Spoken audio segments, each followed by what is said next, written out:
So let's look at Psalm 45. Okay. Let's culminate all this back into Psalm 45. So now we can understand Psalm 45 much better with all this context I've given you.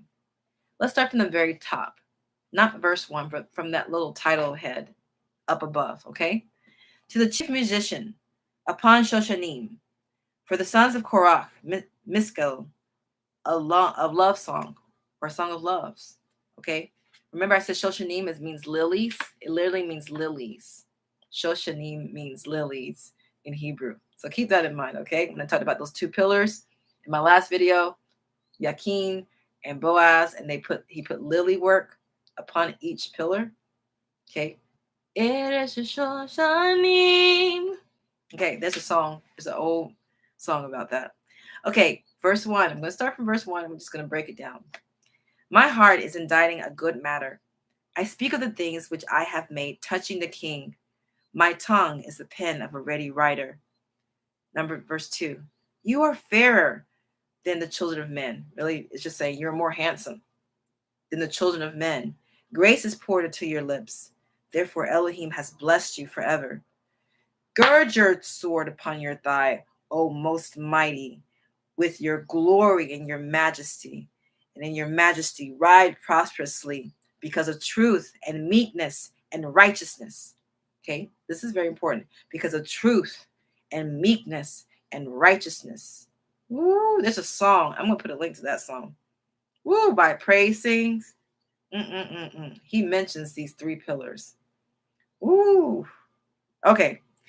This brought me back to that. Okay, verse 4. I'm still in verse 4. In your majesty, ride prosperously because of truth, meekness, and righteousness. And your right hand shall teach you terrible things.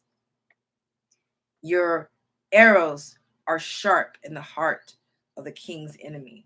Okay, arrows. Gemstone arrows. What are those arrows made of? Okay. See, that makes me think about all this, these little details.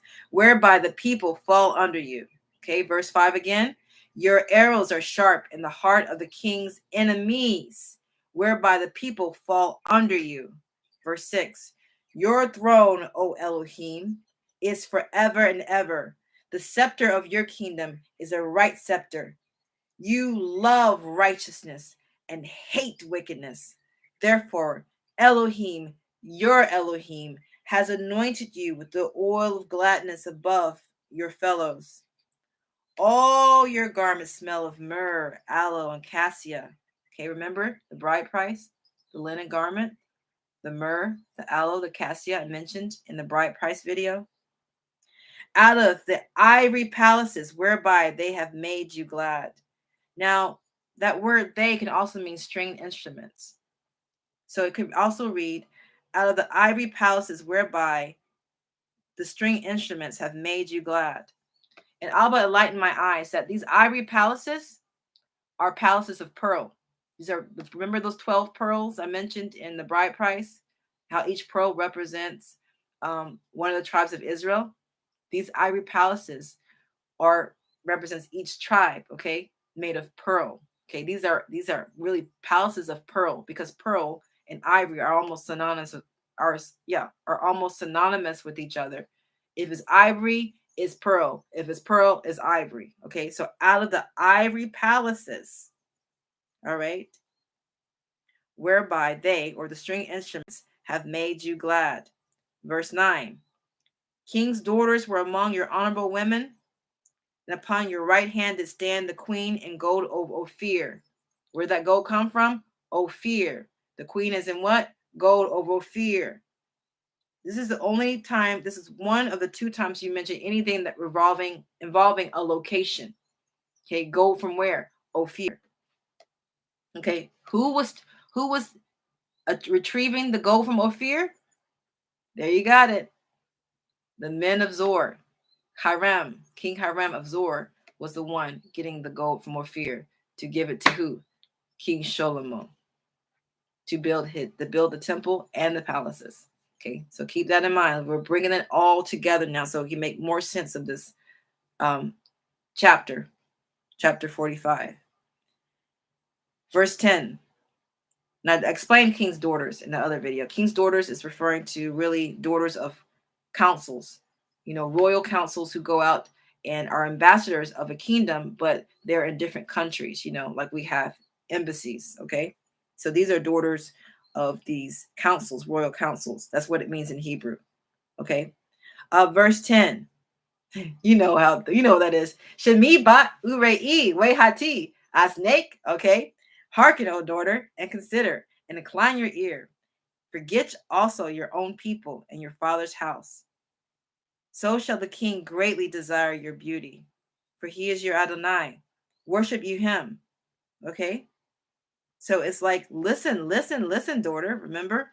Forget your own people. The king wants you, okay? The king desires your beauty. Some Bible verses say loveliness. He finds you lovely. He wants you, okay? He is your Adonai. Go worship him. All right. Verse 12. And the daughter of Zor shall be there with a gift, a dowry, right? Shall be there with a gift. Even the rich among the people shall entreat your favor. So now you understand that the daughter of Zor is the relative to the bride, who both of them are all collectively of the tribe of, you got it, Naphtali. All right, I showed you that with the King Hiram, the greatest addendum to those two videos. All right. And the daughter of Zor shall be there with the gift. Even the rich among the people shall entreat your favor. The king's daughter is all glorious within. Her clothing is of wrought gold. Now, remember, the royal daughter, it said it's the princess. Now you can probably understand which princess we're referring to. It's referring to the Naphtali king of Zor's, his daughter. The king's daughter is all glorious within. Her clothing is of wrought gold. Remember, what's that gold from? Ophir. You got it. Who's this king's daughter? Who's this princess of? A Naphtali king of Zor. Came. She's getting ready to marry, obviously, the king of Yehuda, the king of Israel, of the lineage of David. Cain, right? The king's daughter is all glorious within. Her clothing is of wrought gold. Verse 14, she shall be brought unto the king in raiment of needlework. Okay, who did the needlework? Who was good with needlework? Oh, Hiram Abi? Ha. You were getting there. The virgins, her companions that follow her, shall be brought unto you. With gladness and rejoicing they shall be brought. They shall enter the king's palace. Okay. The king's palace. Verse 16. Instead of your fathers shall be your children, whom you may make princes, not princesses, but princes in all the earth. Verse 17. I will make your name to be remembered in all generations. Therefore, remember, listen to how deep this is. I will make your name to be remembered in all generations. Therefore, the people praise you forever and ever, for all eternities, okay? Forever and ever. We know this is talking about the Mashiach, Yeshua HaMashiach, and the queen, his queen, all right? And we know now where this connection comes from with Hiram, the brotherly covenant that was made with the king of Israel, the united king of Israel, obviously, of King Shlomo, who was of King David, okay, of the tribe of Judah, Yehuda, with having a brotherly covenant with the Naphtali king of Zor. Okay, so there's obviously wasn't just an exchange of goods like food and gold and stuff. It was also exchange of families. Okay, so I know that was a lot. The Ruach HaKodesh schooled me yesterday. I got schooled, y'all. I wasn't even expecting it. He just told me, just look up a little bit more information about Zor, Tyre, Hiram. Go look in the scriptures. I got schooled. I was like, what? Okay.